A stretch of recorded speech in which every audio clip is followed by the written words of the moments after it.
Throughout the 8 decades of Canadian military aviation, we've gained a worldwide reputation for professionalism and our ability to complete the mission. But now, the end of the Cold War has brought us a new set of challenges. At home, our maritime, fighter, tactical helicopter, transport, and search and rescue fleets have responsibility for safety and security across one of the world's largest countries. Overseas, our commitment to peacekeeping and humanitarian aid has seen us flying from the Adriatic to the Caribbean, from Baffin Island to the Persian Gulf, and from Rwanda to the former Soviet Union. But at the same time that we're involved in more operations than ever before, we have to adjust to political realities. This might seem intimidating at first, but I firmly believe that change brings opportunity. Fewer people doesn't have to mean reduced capability. It could mean the chance to make a difference in careers that remind us of why we joined the Air Force in the first place. Scarce resources don't have to be an obstacle. They can lead to a cultural change that unlocks the innovative potential in every one of us. I know that given the right tools, you can accomplish anything that's asked of you. Flight 97 Ground School and other ongoing staff initiatives are designed to make sure that all of you get those tools.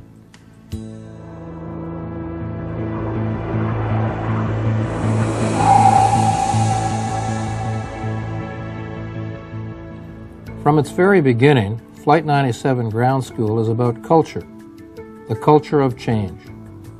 We all know the challenge that faces us, an Air Force that's 45% smaller than it was in 1989. That's going to happen.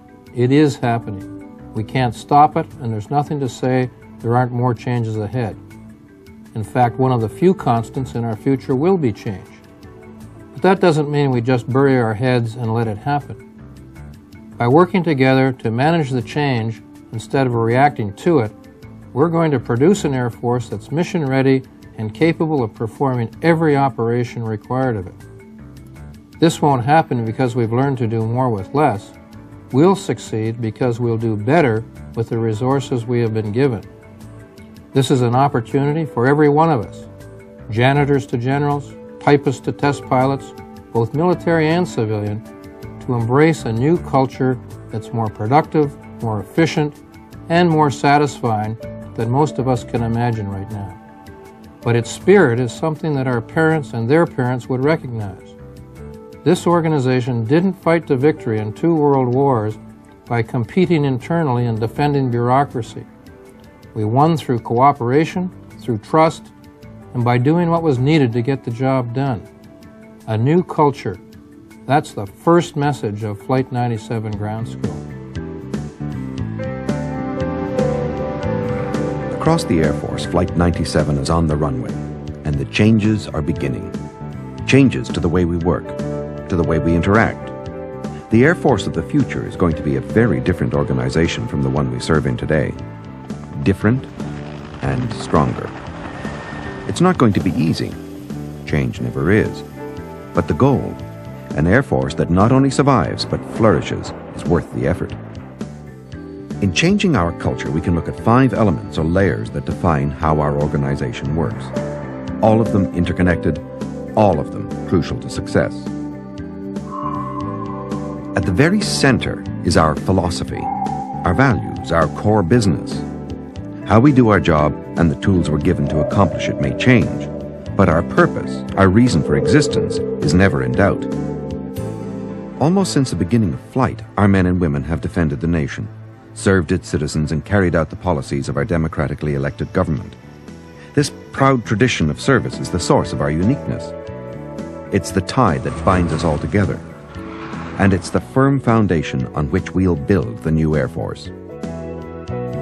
I believe with all my heart that Canada is the best country on earth. And I would hate to see us ever get into a position where we couldn't stay that way. And I honestly believe that a viable, responsive military with a viable, responsive air component to the military, that is an Air Force, is critical.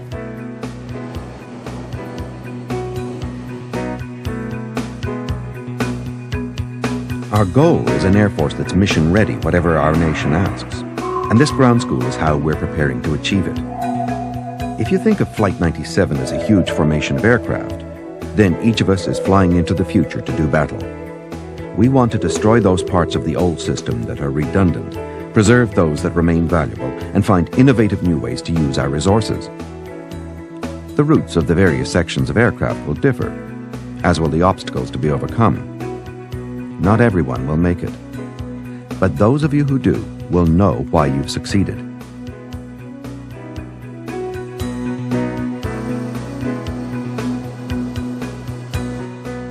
If you believe that you're contributing in the bigger picture, then you're much more likely to be happy with your job. I mean, we take our job seriously. I mean, it's important to us, and so we want to feel like that we're actually contributing something tangible, that we're contributing to the overall sort of well-being of the Air Force. We all know the Air Force is changing, but the structure of the force is more than the organizational chart. Elements like reporting relationships, communication patterns, and decision-making will also change. In an organization with fewer levels of bureaucracy, everyone will have the chance to work to their potential. When you're working as a team, you have no choice but to communicate what you want to do, and therefore you have to involve the staff, the people with whom you work. Birds are light to moderate today, so about 2,000 feet. And the dams are here, and just really In the past, they've relied more on supervisors and leaders to give them that direction, to gain teamwork or to go for that ultimate goal. I think right now they have to do that. They have to work at that themselves. I can provide a little direction, but ultimately they have to reach that goal themselves. Rank structure itself won't change, but what it means to be a corporal or warrant officer or captain in a real sense will. In the new culture, meaningful input from all ranks won't just be welcomed, it'll be expected. To succeed, we have to work smarter, not harder, and that means taking advantage of the expertise we already have. Il y a tellement de changements et puis on a tellement besoin d'idées. There are so many changes, and we need so many ideas for doing more with less, that we welcome and accept comments from the lowest ranking soldier to the highest ranked officers.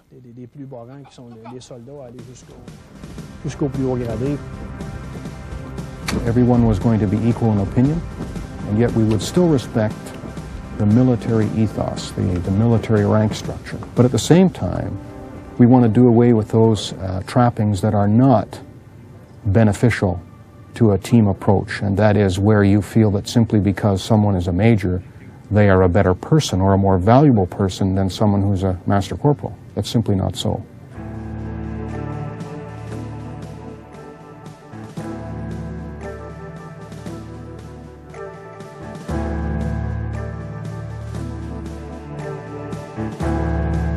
How well the structure works determines the kind of climate we work in.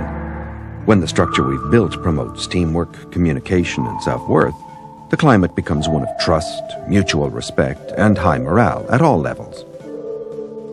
Like a general tapping me on the shoulder and saying, you know, what do you think of this? I found this in the newspaper. It would go good for your project. You kind of look up and say, geez, this guy's a general talking to me. And that makes a big difference. We have to have mutual trust, mutual understanding, honesty, openness. We have to be able to say what we feel without fear of retribution. We have to be able to accept constructive criticism from all quarters, both up, down, left and right. But we have to learn to communicate in a better way so that when we do feel that people have got it wrong, we don't create a situation of aggression. We've got to direct our efforts to looking for win-win situations. The final force shaping our new culture is the external environment, which is mostly beyond our direct control. Bureaucracy busting will give us the flexibility to deal with change that comes from outside. But in trying to provide the highest quality and best service, it's also possible to overreact to external forces, which destroys focus and makes reaching goals more difficult. interacting with our environment needs a fine balance. Our values, goals, structure, climate, and environment. Take them all together and you begin to see something of our vision for the future. But visions aren't descriptions and position papers, and they aren't delivered by consultants. Visions are things you close your eyes and see. And when I close my eyes and see the Air Force in 5 years' time, I see a place where people enjoy coming to work, they look forward to being at work, there's a lot of laughter, there's a lot of communication, there's a lot of people walking around talking to people. I see a place where people are proud to say that they work for the military. I see them saying, yeah, I'm in a winning team and I enjoy being in this team and I wouldn't want to be any other place.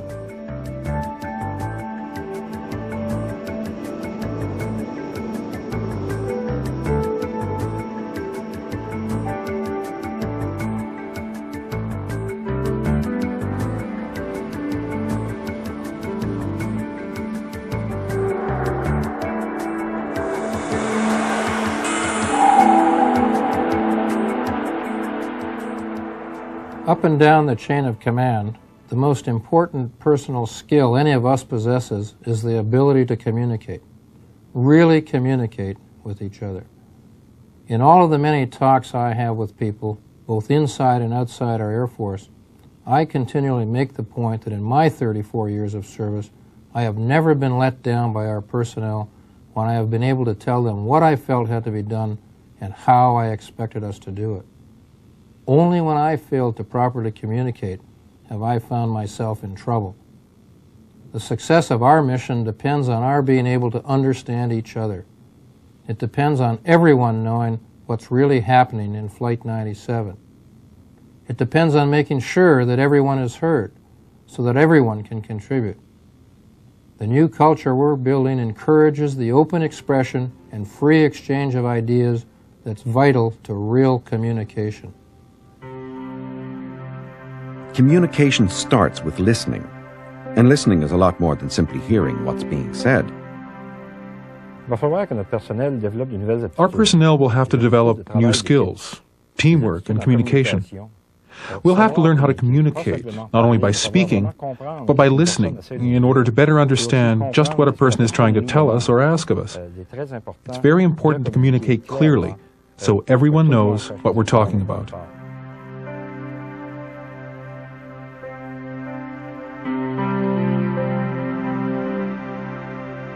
Getting replies out to people, taking into consideration what they have to say, how they're saying it. If I were to go up to someone working in my section and, oh, how are you doing today? Oh, yeah, I'm doing fine. Well, their body language may be saying something totally different than what they're saying to me. During the Flight 97 ground school, you're going to start acquiring tools that will help you become an effective communicator. Tools like paraphrasing, giving feedback, and asking questions in a way that brings out the answers you need. You're going to find that productive communication isn't a passive activity. To be successful, it takes two or more people who are really making an effort.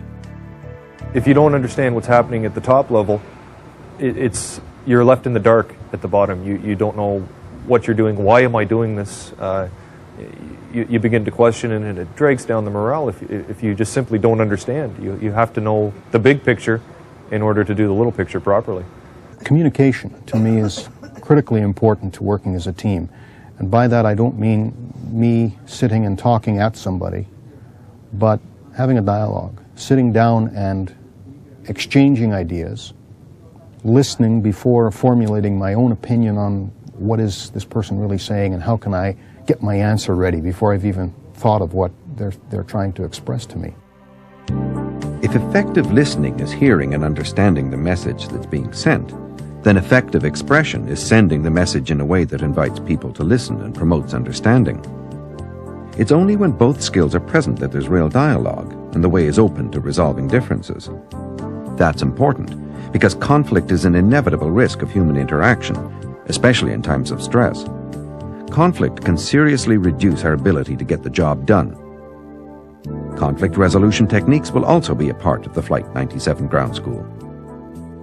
We're making sure that they are aware of the changes, not just that they're happening, but why they're happening. And that's very important, because then they feel like they're actually a part of it. If you just tell somebody, we have to change it because, you're not going to have their support. But basically, this is why we're doing it. What do you think of the reasons? Can you maybe think of other reasons or other areas that we can improve, another way of doing this? Keep them involved. Communication is by far the most important part of change.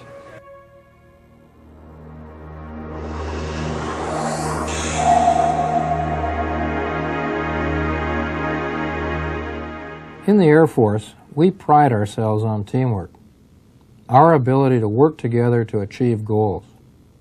But now it's time to think about teamwork in a new way. In the past, we've rewarded success and punished failure. That's no longer good enough. It stifles creativity and discourages initiative just when we need more of both from every member of the team. Of course we want winners to be recognized, but we have to start rewarding effort as well as success. In building a true team environment, the real enemy isn't ideas that don't work. It's the fear of failure and the lack of commitment that hold us back from living up to our full potential. This is about reaching potential by achieving excellence, not as individuals, but as part of a team.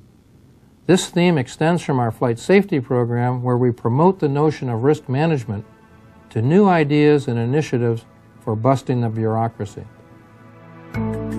When you put a group of people together and give them a problem to solve, sometimes not much happens. For many people, being on a team isn't the most natural way of working. Some of that comes from the way we've structured our workplace in the past. It's pretty hard to be a team when you're all segregated away in little cubicles and offices, putting up walls between yourself. In fact, one of the whole outputs of the new culture is we want to tear down walls. We want to tear down those stovepipes and walls that exist. The dynamics of working in a group can take some getting used to, but the rewards are worth the effort. Teamwork skills like objective setting, problem solving, and consensus building are a part of the Flight 97 ground school because everyone has something important to contribute.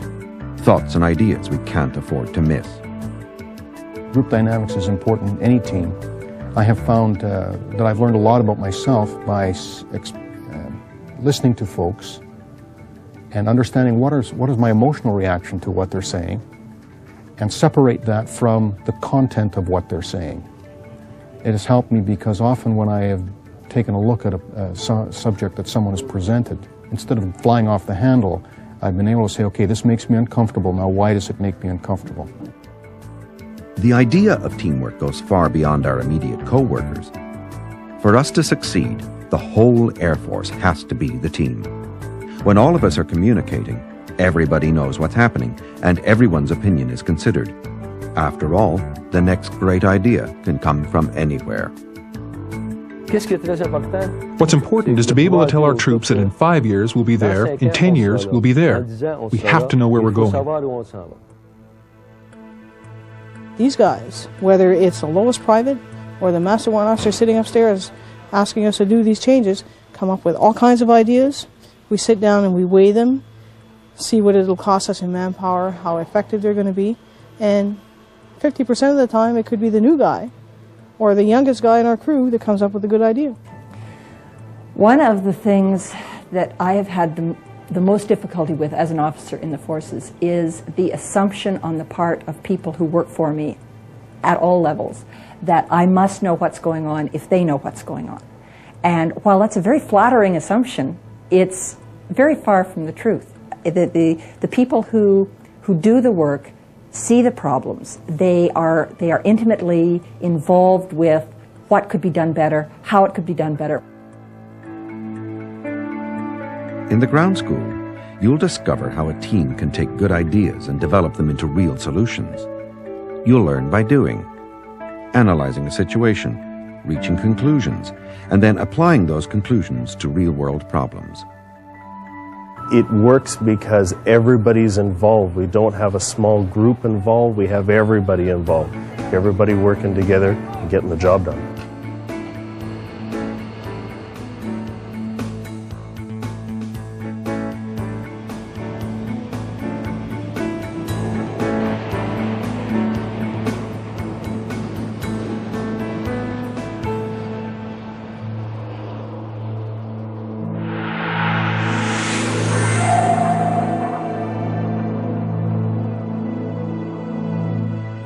part of an organization that's more important than most. Lives, and sometimes the country itself, depend on us getting it right. That's why, in the Air Force, quality is not, and never can be, an option. Throughout the force, there are hundreds, thousands of things that we could be doing better. What are they? In most cases, we don't know yet, but we do know who to ask. You. Whatever job you're doing, you're the expert. During this course, we'll be looking at how to tap that expertise. By empowering every member of the team, we're going to build an Air Force where quality rules and continuous improvement is a way of life. MOC 500 restructure, Genesis, Air Force Command and Control redesign. These represent the initial engagements as lead elements of Flight 97 make contact with the enemy. Ground School begins commitment of the main formation, the fundamental re-engineering of the Air Force and its culture. We'll have to adapt to the new culture, which means we'll have to do things in a different manner. Not to do more with less, but to do different with less and in a more efficient way. It has to come to that because we can't reduce operations. We can't continue our old way of doing things, so we'll absolutely have to come up with new ways, much more efficient ways. What do we actually do? How do we do it? And, most importantly, why do we do things the way we do? We'll learn how to answer those questions with tools like flowcharting, brainstorming, and structured experience, and use the answers to discover what works, what can be improved, and what doesn't need to be done at all. Rethinking will help us focus on what our core business really is, and to realize that every one of us is involved in customer service. We're trying to have material just in time instead of just in case. We're looking more at customer satisfaction. If we say no, we'll explain why we mean no instead of the old days, just take it or leave it. So there's been a radical change or turnaround in that way. So I'd say it's a great success. What's most important, in fact, is to know that we're working for someone. That's a complete turnaround from our previous mentality. What we're looking at is to be competent, to be able to serve our client promptly and in a cost-efficient manner. I'm here to assist not only a customer out there who's physically living in a building, I also have to serve our customer who could be the electrician, it could be the plumber, it could be the welder, it could be steam plant, it could be, they're all my customers.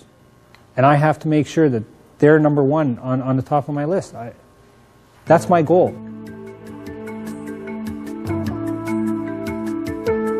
In the midst of all the changes we're going through, there's one thing that will always remain constant: our absolute dedication to excellence.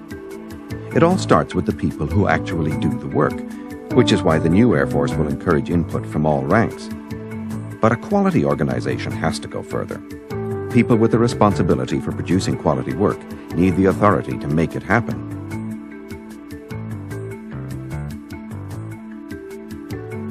I know my job very well, I know the system very well, and the fact of corporal just being a corporal is no longer because at 10 years you've got the experience of a sergeant or a warrant. I'm at the lower level, I know what I need, I know what's most cost effective, and I understand better what is going on. And if I can make a suggestion that helps save money, it saves everybody in the long run.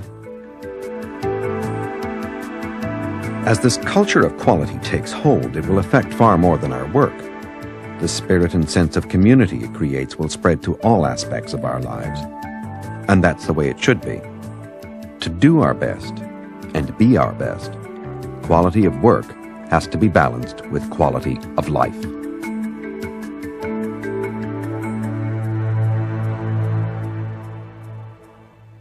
Our final requirement for success is commitment at all levels. Without that, nothing else is possible. I'm proud to be able to say, from my perspective, commitment is absolute. Your leaders have already seen this program. They've been through this course with me, and they've dedicated themselves wholeheartedly to bringing about the new culture. I have no hesitation in telling you that those who can't or won't make that commitment will not be part of the new Air Force. We have too much to do, and the task before us is too crucial. As our logo suggests, there is no room for passengers in Flight 97. On this mission, all of us are at the controls. As your commander, I've been impressed over and over by your appreciation of the challenges we face and your determination to meet them. I know that we already have all of the elements we need to make us the finest military organization in the world. By the time you're finished this course, you'll know it too. Good luck.